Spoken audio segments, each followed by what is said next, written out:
and we better get to Stephen Brunt because he's got a new interview series. I don't know if you know this, Sarah. I've heard. But it's called Open Invitation, none of which have been extended to either Sid nor I. It debuted on Sportsnet's YouTube channel. Conor McGregor gets set to return to the octagon this weekend, UFC 246. And Stephen had the chance to sit down with the architect of the UFC, Dana White. Here's a preview of that conversation on Open Invitation. Except us. When we bought the company, this wasn't allowed on pay-per-view. You as a grown adult didn't have the right to go in and buy it on pay-per-view. Porn was on pay-per-view, but UFC was not allowed. I say this all the time, but it's a fact. And if you didn't believe me 15 years ago, you have to believe me now. I don't care what color you are, what country you come from, or what language you speak. We're all human beings and fighting's in our DNA, man. We get it and we like it.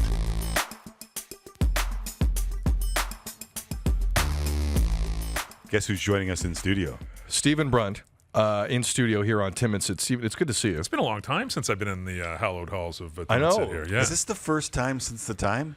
The time? Well, there were times before, but I'm not there sure were times which time. after. There were times after. Okay. There were Remember that times one in time you between. came on for a time and the other guy didn't like that you came on for a time? Yeah, I think, yeah. That, You remember that time? No, I've erased that. That time cost it cost we had some times after It that. cost some time to all of us. I think Yeah. we talked some baseball since then. Yeah, I think we have. And we'll Yeah. talk some baseball coming up in just a second here. The Astros sign stealing thing we got to unpack with you because you and Jeff Blair were on there live yesterday when it happened. So we'll get to that in a second.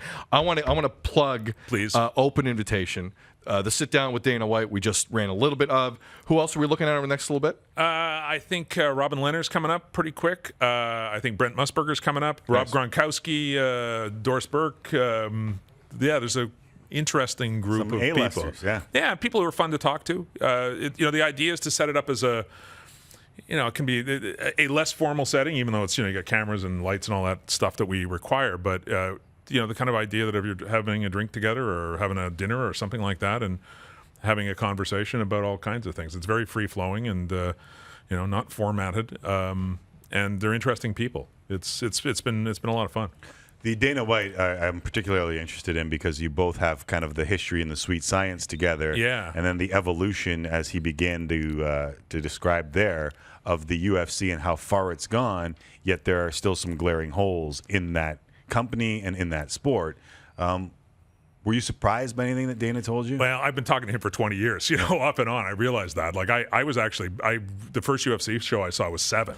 So that predates him. That's Bob Meyerowitz, right? That's the dark ages. There are no rules. And I thought it was the end of civilization, as I recall. That was my reaction to it.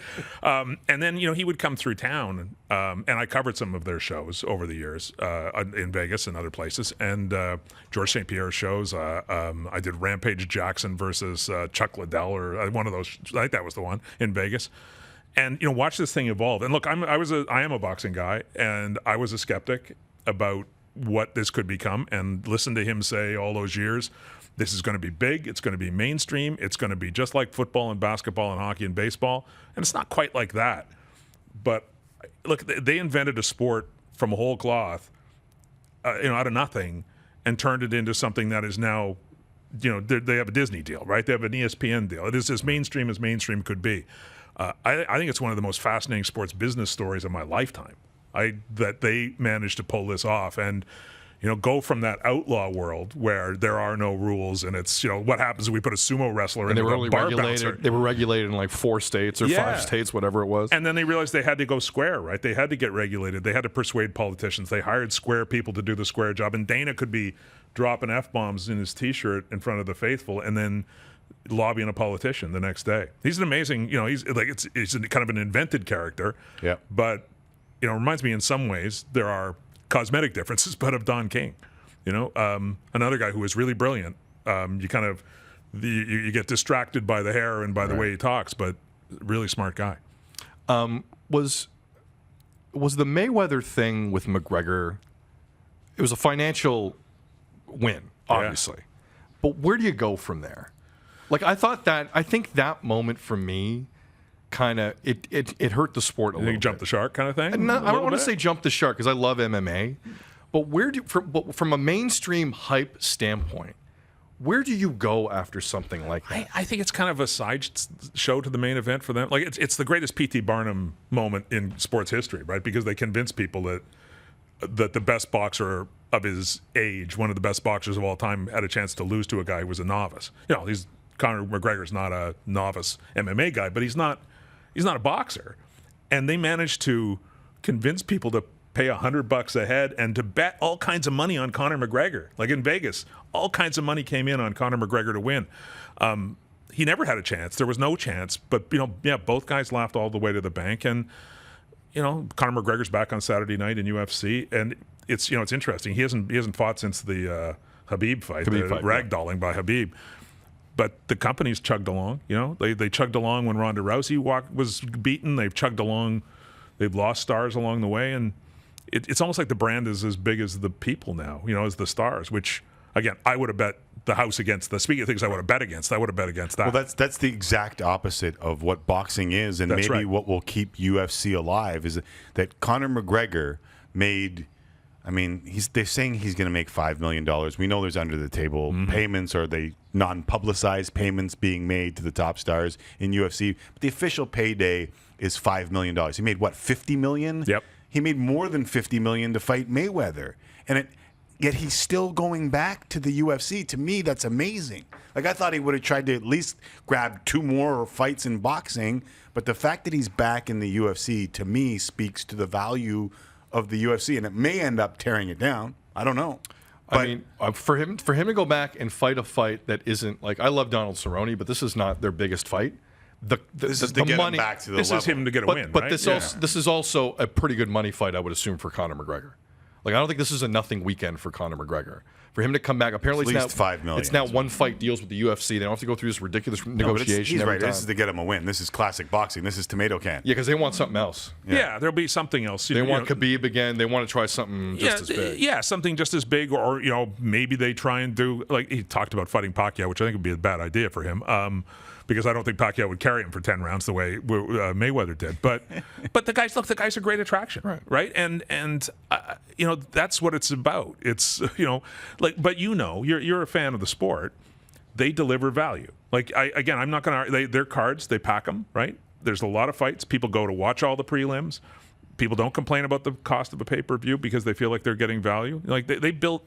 I tip my cap to these guys, and as I say, I was a skeptic early on, but I think they know their consumers and they give them what they want. I rarely hear people talk about even the worst pay-per-view card in the UFC, the way people talked about the Pacquiao Mayweather fight. Yeah. I've never heard it, even at its worst. I have never heard it. So I think it's a very good point, Stephen. Absolutely. Go ahead. Front page, Sportsnet YouTube. Good. Dana White on how he became the most powerful man in MMA. Open invitation with Stephen Brunt. So if you're looking for it, go check it out right there. I won't play the whole thing, but there you see how clear it is and how crisp That's it is. in UFC World Headquarters. They're in his private dining room. Is that what Really? it is? Yes, sir. That's Well, the inner sanctum. Yes, sir. Stephen Brunt. Stephen, what you're known for your interviewing. You're pretty good at it. You're not quite there yet. Thank you, sir. I'm sorry. What makes a good interview to Stephen Brunt? Connecting. It's different broadcast than, like, I did it in print for years, right? Which is, you don't have to worry about how you look or where the camera is or any of that stuff. It's way harder when you have a camera and you have to actually, be kind of coherent, on camera and make sense and be articulate. But it's locking in with somebody and being able to listen to what the answer is and to react off the answer, to hear what they're saying and to make it into a conversation like you would have a conversation with anybody else, which, again, it's not that easy to do. Like, this is not a natural setting, right? It's not a natural setting even where we were doing these things. But if you can make it, especially if you have an interesting subject, if it can turn into the way it would be literally if you were sitting down over dinner with that person or sitting down having a beer with that person and saying, hey, what's, that time when if you can turn it into that, I think that always translates. As a viewer, like if I hear a great interviewer, a great broadcast interviewer, it's when it feels natural. And it's, there's an art to it. Like, usually, the natural is often very unnatural in all of the stuff that you have to do. But that's when I think it's just two people talking, then somebody's doing a really good job. Agreed. Stephen Brunt in studio right here on Tim and Sid. Would you stick around for what we missed if we ended up there? Yeah. The end of the show? I got nowhere to go. All right, I appreciate that. Because we're going to do what we missed. But I might as well bring up the sign stealing Goodness, forgive me, debacle Tim. Yeah, right sign now stealing. Yeah, absolutely. with the Houston Astros and their GM, their manager getting suspended for 1 full year, and then being fired by Jim Crane, the owner of the team.